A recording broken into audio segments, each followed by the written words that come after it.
Hi hello welcome back to my channel అమ్మతో మిత్వికా శ్రీ. ఇదైతే మా మిత్వికా శ్రీది సెకండ్ బర్త్డే వ్లాగు. అప్పుడు నేను 7 months ప్రెగ్నెంట్, మా అమ్మ వాళ్ళ దగ్గర ఉన్నాను. నేను అప్పుడు నాకు 7 months ప్రెగ్నెంట్ కాబట్టి అప్పుడు ఏదంటే నా అమ్ము బర్త్డే కొంచెం గ్రాండ్గా చేయాలని అనిపించేది. నాకు ఎప్పుడు అంతే అనిపించింది. ఎప్పుడైనా ఫస్ట్ బిడ్డకి జరిగినట్టు సెకండ్ బిడ్డకి జరగవు అంటారు, కానీ నాకు అమ్ము చాలా స్పెషల్. అమ్ము అంటే ఎవరు అనుకుంటున్నారా? నా మిత్వికా శ్రీని జున్ను అని పెట్టుకోవాలని నేను కడుపులో ఉన్నప్పుడు అనుకున్నాను, కానీ మా అమ్మ అమ్ము అమ్ము అనడం వల్ల ఇంకా అదే పేరు పడిపోయింది. నేనైతే ఇక్కడ చూడండి పిల్లలందరినీ పిలిచి నేనైతే ఈ సెకండ్ ప్రెగ్నెన్సీలో ఏమనుకున్నానంటే మనుషుల మీద నమ్మకాలు పోయినాయి, పూర్తిగా నమ్మకాలు పోయింది. డబ్బులు ఉంటే మన చుట్టూ తిరుగుతారు, డబ్బులు లేకపోతే నువ్వెవరు అని అడుగుతారు కనిపించినా సరే. కాబట్టి ఏ ప్రశ్న అడగకుండా డబ్బు నగలు చూసి కాకుండా మనల్ని చూసి పలకరించేది ఒక్కరు. పిల్లలు పసిపిల్లల దగ్గర ఏది ఉండదు. ఈరోజు తిడితే ఈరోజే గుర్తుగా పెట్టుకుంటారు, రేపు ఏందక్క అంటారు. ఈరోజు పొగిడితే ఈరోజే గుర్తుంటుంది వాళ్ళకి, రేపు ఎల్లుండు అనేది ఏది ఉండదు. కాబట్టి నాకు మనస్ఫూర్తిగా నచ్చేది ఏంటంటే పెళ్ళైనా సరే కేవలం పిల్లల్ని పిలుచుకొని చేసుకుంటే నాకు వచ్చే ఆనందమే వేరు. నాకు కోట్లు ఇచ్చినా రాని ఆనందం, నా చుట్టూ ఒక 20 మంది పిల్లలు ఉంటే ఖచ్చితంగా ఆనందంగా ఉంటాను. నేను నా ఏజ్ కూడా మర్చిపోతాను. నా ఏజ్ ఇప్పుడు 25 వచ్చేసింది. అయినా సరే ఒక 10 మంది పిల్లలు నా చుట్టూ ఉంటే వాళ్ళ ఏజ్ గ్రూప్ 7 అయితే నేను 7కి వెళ్ళిపోతా, 8 అయితే 8, 10 అయితే 10, 12 అయితే 12, 16 అయితే 16. అట్లా అంత ఇష్టం నాకు పిల్లలంటే. 3 years పిల్లలు లేకపోతే నేను నరకం చూశాను. చిన్న ఏజ్లోనే పెళ్ళయింది, కానీ పిల్లలంటే నాకు చాలా ఇష్టం. ఫస్ట్ అయితే అమ్ములు పుట్టినప్పుడు కొంచెం నాకు అన్న చెల్లెలు అంటే ఎక్కువ ఇష్టం. అయితే అన్న చెల్లెలకు నా ఇంట్లో ఉంటే ఎలా ఉండిద్ది అనే ఊహతో అబ్బాయి పుట్టలేదని కొంచెం బాధపడ్డాను.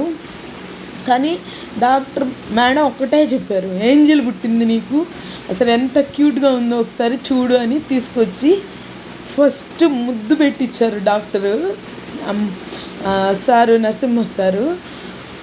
ఆ ముద్దు పెట్టించిన క్షణం నుంచి ఆ అమ్మాయి మీద నా పంచ ప్రాణాలు నాకు అమ్మాయేను. నా అమ్ము అంటే ఎంత ఇష్టం అంటే నా మొదటి ప్రాణం. ఇప్పుడు డెలివరీ అయిపోయింది కూడా, డెలివరీ అయ్యి 10 months 11 months అవుతుంది. ఇప్పుడు అప్లోడ్ చేస్తున్నాను. ఇద్దరు 2 కళ్ళు లాంటి వాళ్ళు. కాకపోతే అమ్ము కొంచెం ఎక్కువ, ఎందుకంటే 3 years పిల్లలు లేకుండా 2 abortionలు అయిన తర్వాత పుట్టిన అమ్మాయి కాబట్టి కొంచెం ఎక్కువ ఇష్టం. కాకపోతే నా కోరిక అయితే నెరవేరలేదు. అన్నా చెల్లెలు నా ఇంట్లో ఉండాలి అనుకున్నాను, కానీ యాస్టీజ్ మాలాగే అక్క తమ్ముళ్ళే ఉన్నారు. అక్క తమ్ముళ్ళు ఏం తక్కువ కాదు, కాకపోతే నాకు అదొక ఇది. నాకు తమ్ముడు ఉన్నాడు, అన్న లేడు. ఉన్నారు పెద్దమ్మ కొడుకులు, అలా పెద్దమ్మ కొడుకులు పిన్నమ్మ కొడుకులు ఎవ్వరు మన సొంత బ్లడ్ రిలేషన్ అయినా సరే మన అమ్మకి కడుపులో పుడితే మాత్రం ఆ రిలేషన్షిప్ వేరు. పెద్దమ్మ కొడుకులు పిన్నమ్మ కొడుకులు ఎవ్వరు కరెక్ట్ పాయింట్ ఆఫ్ టైంలో ఎవ్వరు రారు. ఒక్క విషయం చెప్తాను, మా రిలేటివ్స్లోనే నైట్ 10కి నేను కాలేజ్కి 10 కాదు 7 అలా అయింది. కొంచెం బస్ లేట్ అయితే అక్కడ ఎదురు చూసి ఆటోల కోసం రాలేదు. మా ఊరికి కొంచెం ఆటోలు ఇబ్బందిగా ఉంటుంది. అయితే మా వాడు 10th 9th చదువుతున్నాడు. అప్పుడు ఫోన్ చేస్తే మా రిలేటివ్స్కి ఫోన్ చేస్తే ఈ టైంలో రాకూడదు, ఈ టైంలో వెళ్ళకూడదు, ఈ టైంలో అన్న వాళ్ళు తాయితులు కట్టించుకో ఏదేదో స్టోరీస్ చెప్పారు. సో తన సొంత చెల్లో అక్కో ఆ ప్లేస్లో ఉంటే ఆ మాట అనగలుగుతారా? అనరు కదా. కాబట్టి అదే నా తమ్ముడు.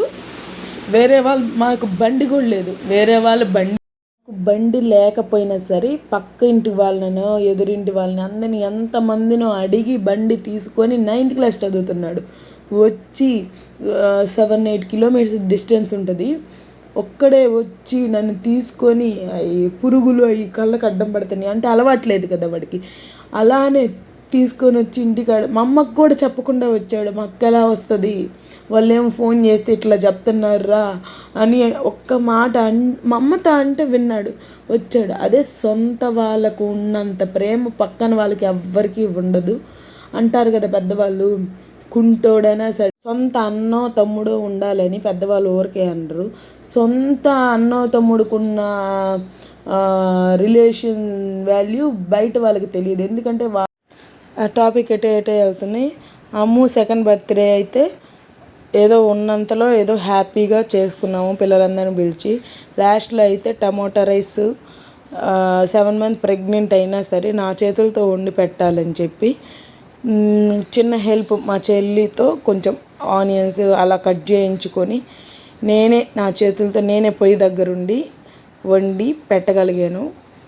లైఫ్లో ఎప్పుడన్నా ఒక కొంచెం గ్రాండ్గా కొంచెం ఏదన్నా 2-3 ఐటమ్స్తో పెట్టాలని కోరిక.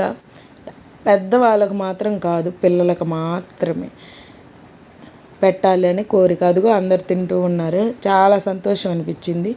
ఇదిగో పిల్లలందరూ కూర్చొని నేనే వేసిచ్చాను కూడా. నా చేతులతో పెట్టాలి, నా చేతులతో వడ్డియాలి అనుకున్నాను కాబట్టి నేను వేసిస్తూ ఉంటే మా చెల్లి మా అమ్మ వాళ్ళందరూ పంచిచ్చారు. హ్యాపీగా తిన్నారు. వాళ్ళకి కడుపు నిండా పెట్టడానికి పిడికిడి బియ్యం కూడా పట్టవు కాబట్టి నాకేదో పెట్టాలి అనిపించింది కాబట్టి పెడుతున్నాను. ఇప్పుడే కాదు, చిన్నప్పటి నుంచి అయినా సరే మేము తింటున్నప్పుడు ఏ పిల్లలైనా సరే మా ఇంటికి వస్తే మేము తినేది ఖచ్చితంగా పెట్టేదాన్ని. దోశ అయితే ఇంకా కూర్చోబెట్టి వరుసకు కూర్చోబెట్టి తలా ఒకటైనా సరే పోసిచ్చి అందరం తినేవాళ్ళమే.